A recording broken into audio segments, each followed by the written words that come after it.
Idea. কিসের idea? জলদি বলো পাতলু, জলদি। চলো মোটু, তোমাকে সমোচা খাওয়াই। তোমার সমোচা শক্তি দেখানোর সময় এসেছে।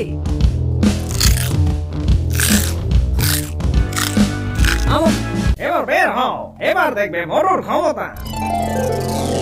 তোরা আবার এসেছিস, এবার আর আমার হাত থেকে পালাতে পারবি না। এবার আমি একাই এসেছি, আমি একাই যথেষ্ট। আয় এবার সমুচার শক্তি দেখানোর সময় হয়ে এসেছে। দৌড়া মোটু দৌড়া, রাক্ষসকে যেভাবেই হোক পেছনে লেলিয়ে রাখতে হবে। আর ওইদিকে পাতলু আর আমি গুপ্তধন নিয়ে পাকাবার। এবার চল। ইয়ামিন, দ্রুত খোঁজো, রাক্ষসটি যে কোনো সময় চলে আসতে পারে। নিশ্চয়ই গাছের আশেপাশে কোথাও আছে।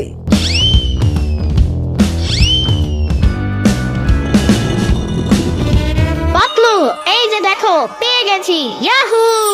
হ্যাঁ, এই তো সেই গুপ্তধন আমরা পেয়ে গিয়েছি। এবার চলো, রাক্ষসের আগেই এখান থেকে চলে যাই।